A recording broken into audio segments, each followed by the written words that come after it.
ou plutôt kéré, kéré. Vous vous souvenez? Les Grecs, l'Antiquité, kéré, réjouis-toi. Lundi dernier, c'est ainsi que nous nous sommes salués. Lundi dernier, c'était la première récréation.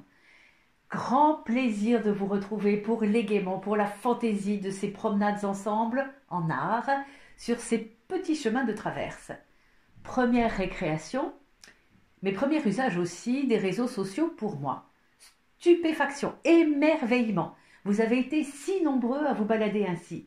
C'est tellement joyeux de vous savoir là, à partager. Merci. Mille merci à vous de ces très heureuses retrouvailles, tandis que nous sommes tous à la maison.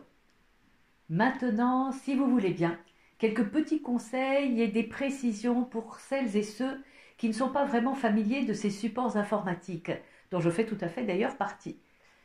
Sur YouTube, vous pouvez vous abonner en cliquant sur le bouton s'abonner, c'est absolument gratuit. Si vous avez bien aimé telle ou telle récréation, vous pouvez cliquer sur le pouce bleu. Si vous ne voulez manquer aucune des prochaines récréations, vous pouvez cliquer sur la cloche. La liste des œuvres que je vous présente se trouve sous la vidéo. Vous pouvez y accéder aisément en cliquant sur plus. Alors, rendez-vous chaque lundi de ce printemps 2020, récréation. Un ancien monastère, quelque part en Russie, au bord d'un lac. La forêt n'est pas loin, il est assez tôt le matin, il n'y a personne. Les cloches sonneront tout à l'heure, c'est le mois d'avril. Le printemps arrive à pas de velours, les corneilles sont à leur ouvrage. Bientôt il faudra pondre. Alors on entend ces froissements d'ailes, ces disputes criardes. Celle-ci vole là une branchette. Elle va la défendre à larges coups de bec. Sur le sol, la neige, sous ce pâle soleil, devient une goutte d'eau, un petit ruisseau. C'est le son du printemps. Un son si ténu, au bord encore de la froidure. Andy Goldsworthy, lui aussi, a trouvé une branche. Elle devient alors son motif, elle devient alors son modèle, elle dessine l'hiver. Oui, mais avril est là. Et cette branche, ce signe, ce modèle, ce graphisme se métamorphose dans l'incandescence stridente du vert des premières pousses des feuilles juvéniles. Comment tout ceci se passe-t-il? Voici comment les Grecs racontaient ce passage de l'hiver au printemps, l'existence des saisons, le temps qui va, le temps qui se pose, le temps qui continue son chemin. Il était une fois Corée, la fille de Déméter, déesse de la fécondité. Ce matin-là, avec quelques amis, elle cueille des fleurs, les pieds nus posés sur la rosée du jour. Corée aux bras blancs s'élance pour cueillir un narcisse. Elle est paisible, à l'ombilic du monde, ici, sur la plaine de Léna, en Sicile. Tout à coup, soudain, la terre s'ouvre. Hadès, le dieu des enfers, sur son char tiré par de puissantes bêtes, la capture et l'emmène.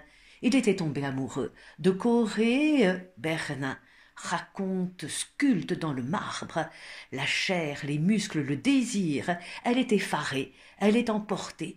La folie des dieux, l'effroi des mortels. Il porte les mains sur elle, il enfonce les mains, il prend possession. Et elle, tout ce qui peut encore fuir, fuit. L'étoffe, la chevelure, le bras, le regard. Il est victorieux. Elle devient la reine des enfers, s'appelle Perséphone, Proserpine, recevra de la main de son époux un pépin de grenade qu'elle consomme, et ce geste symbolise l'acceptation de son union à Hadès. Elle est maintenant liée au monde des enfers et devra toujours y demeurer, toujours. Mais Déméter, sa mère, qui a entendu le cri de sa fille au moment de son enlèvement, se met alors à parcourir la terre, le monde, à la recherche désespérée de son enfant. Elle délaisse alors la fécondation de la terre. Un désastre. Zeus somme Hadès de renvoyer Corée auprès de sa mère au moins une partie de l'année. Hermès, c'est son rôle, sera messager de Zeus Corée restera aux enfers un tiers de l'année et sera auprès de sa mère le restant du temps. Chaque fois qu'elle retrouve sa fille, Déméter alors féconde à nouveau la terre qui reprend vie. C'est le printemps. Avril, c'est encore un printemps un peu subreptice. Quelques fleurettes, les primes verts, pointent encore de feuilles aux branches, les frondaisons très pâles. Un petit garçon joue de la flûte. Il est allé dans la forêt où nous étions tout à l'heure. Pour son ami, le rouge-gorge peut-être. Il s'est posé sur la pointe de son soulier. Un écureuil, sur la droite, s'est approché. Il a osé laisser ses provisions de noisettes sans surveillance. Attention, certains pourront peut-être s'en emparer. Autour du tronc, la mousse, qui dit l'hiver, qui dit le froid, mais nous devinons quelques fluides écharpes de brume. Et si l'on s'en approche un peu davantage, l'on se rend compte que ce sont des fées. En effet, non loin de là, il y a une audience très bigarrée, presque en transe, qui regarde éberluée une prouesse, celle du bûcheron. La scène est vue à travers un réseau d'herbes. C'est une scène interdite aux humains, elle ne s'adresse pas à nous. Quelques pâquerettes signent la saison. Si l'on s'en approche, l'on voit là, couronne d'or posée sur la tête, le roi et la reine des fées, toute la cour, musiciens et trompettes, une étrange étrangeté sous le pinceau de Richardade. Il était enfermé dans un hôpital psychiatrique durant des années, et il fera surgir de sa pensée ces mondes. Il mettra 9 ans pour peindre cette œuvre, comme une sorte de tapisserie médiévale, une peinture obsédante sans échappatoire. Mais aux détails admirables, 1001 personnages, des petits lutins si petits, tout petits, plus petits même que des pâquerettes, et puis le sujet lui-même, la prouesse, le bûcheron, considérons ici l'événement du jour. Posé de dos pour nous, jambes écartées, solide, sous l'œil de l'arbitre qui considère qu'il n'y a pas là de tricherie, il va, mesdames et messieurs, sous nos yeux et sous les yeux du roi, de la reine et de la cour, couper en deux et d'un seul coup une noisette. Avril. Avril, ce sont aussi les pruniers en fleurs, ces branches sèches, grises, et la merveille de l'éclosion, une vision radieuse, chaque détail ciselé, un hymne à la joie, au bonheur, ici à la tiédeur qui doucement arrive. Hiroshige le raconte du côté de son Japon, Van Gogh s'en empare. Il va avec les estampes d'Hiroshige apprendre encore davantage à aimer la couleur pure. Il reproduit les estampes dans toute cette splendeur colorée. Il va les intensifier en ajoutant ces 2 bordures oranges. Il les orne d'idéogrammes plus ou moins japonais, mais en faisant cela, au-delà de la couleur en liberté, il incarcère le motif. Et puis, au-delà de cela, le voilà qui part, qui s'envole sans contrainte, les amandiers en fleurs, le thème de ces branches qui se tordent, qui s'entrecroisent, selon les règles des traités de peinture japonais, qui exigent que le mouvement soit inclus aussi bien dans le tronc que dans les branches. Le rythme, l'harmonie, la liberté de choix de la couleur sont d'évidence plus importants que la copie du monde réel. C'est un hommage à cet éclosement, c'est un hommage à cette saison. Métamorphoses et sortilèges, fleurs sur des pruniers, sur les amandiers. Mais les buissons d'aubépine aussi vont au bal. Leurs épines se parent alors de cette robe, de minuscules fleurs blanches, de ces parfums délicieux. Elle était là, la dame du lac, parfaitement belle. L'enchanteur Merlin en tombe amoureux, si amoureux qu'il lui accordera le livre des sortilèges. Elle l'a entre les mains, du bout des doigts. Elle se retourne vers lui et elle est ici avec ses lignes de courbes, presque une danse, une chorégraphie qui devient chorégraphie maléfique. Nous le devinons, les serpents sifflent sur sa tête et Merlin, n'ayant plus ses pouvoirs, lui ayant laissé les pouvoirs, le pouvoir, voilà la dame du lac qui le métamorphose en buisson d'aubépine.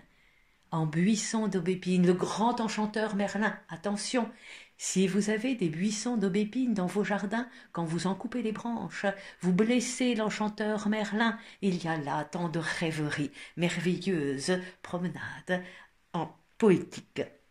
Merveilleuse promenade en poétique, cela peut revenir aussi à poser les pieds sur la terre dans la glaise.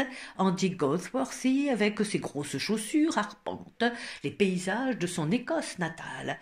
Il travaille le matériau, il travaille la matière, la nature, qui devient sa matière poétique, dans un parti pris positif, jubilatoire. Le land art, l'on appelle cela, il veut souligner la puissance et l'audace de cette branche, de ce très grand, vénérable chêne. Elle déroule son chemin loin du tronc, elle pourrait se briser. Elle ose lui accorder de la lumière davantage, lui accorder de l'or. Mais pas de peinture sortie de quelque pot ou de quelque tube. Il cherche dans les prés, et il trouve. Avril, par milliers, lui offre des pissenlits, une ligne incandescente de pissenlits. Il en fait autre chose. Les pissenlits, c'est aussi travailler avec le temps qui passe. Il se referme avec le temps qu'il fait. Il se referme encore davantage. Il y a un sentiment d'urgence. La matière poétique est difficile ici à travailler et il offre un soleil d'avril, un soleil de pissenlit, un astre de pétales à l'œil d'émeraude. Avril. Voilà le printemps maintenant qui marche à grandes enjambées. Il est satisfait. Il souhaite que l'on peigne son portrait. Il souhaite rencontrer son amie, la magnifique Flore. Elle est généreuse. Elle offrira tous ses appas, en souriant, aux pétales et aux parfums qu'elle fait naître. Alors Avril devient si disert, le printemps devient si disert, si loquace, qu'il ne se prive pas de raconter et de raconter encore. Et les abeilles font leur miel de ces récits. Ces fleurs de Pâques chantent, les cloches sonnent.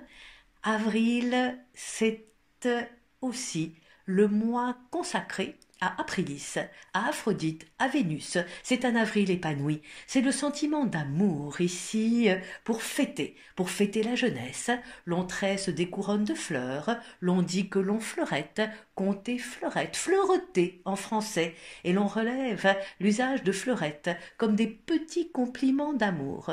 Parenthèse, les Anglais ont repris le terme avec flirt. C'est la reverdie printanière qui donne l'occasion de faire l'apologie de l'amour courtois. Élégance, préciosité. Les amoureux le mois des fiançailles, les amoureux au jardin bien vert, les espérances du cœur qui seront à l'unisson des promesses de la nature. L'on raconte la séduction, la beauté, la rêverie, le sentiment d'amour, le doux tourment, la poésie, sans doute. Mais il y a aussi le travail.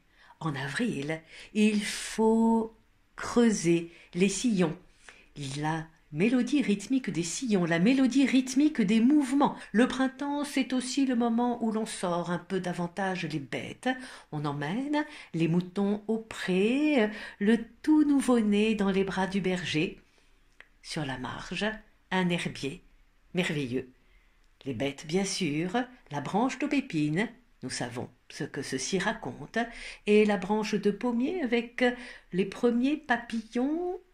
Il faut être prudent, mettre quelques bêtes noires au milieu des bêtes blanches dans les troupeaux, car au printemps les loups sont affamés tout autant. Je cite Jean de La Fontaine, petit motif, loup parfait et friand de tuerie, étrangle la moitié des agneaux les plus gras, les emporte aux dents, dans les bois se retire. Petit motif d'une fable magnifique. Tout le monde est en train de sortir, tout le monde en extérieur. Le grand ménage, c'est le printemps, les ustensiles sont récurés, sèchent au grand air. Les familles élèvent quelques brebis, quelques vaches. Elles commencent de mettre, évidemment, au monde leurs veaux. La basse-cour, tout autant, la caquette, cela discute. Les journées deviennent de plus en plus lourdes. Il y a tant de travaux au champ, il y a tant de travail à la ferme. Alors le soir, lorsque les bêtes rentrent, qu'il faudra les traire, l'on se repose un peu. Quelle douceur, quel moment, quel silence. Le printemps est dehors. Ici, parenthèse de tendresse, les deux mères. Elles ont mis au monde leur bébé. La jeune femme s'est assoupie. La vache peut-être un peu aussi, il n'y a que le veau qui nous regarde de côté. Une ombre, quelques lumières, Segantini voudra ici percer le mystère de l'ombre. John Ruskin évoque l'amour, la patience, l'hospitalité, la foi. Ils savent ce que c'est. Du pain noir, une toile grossière, une nuit sombre, une journée laborieuse, les bras là au coucher du soleil, et la vie s'écoule. On devine, chez cette paysanne, une sollicitude profonde, et l'obscur sentiment des liens qui unissent, en face de tout ce qui nous tue, tout ce qui demande à vivre. Grand merci de votre écoute.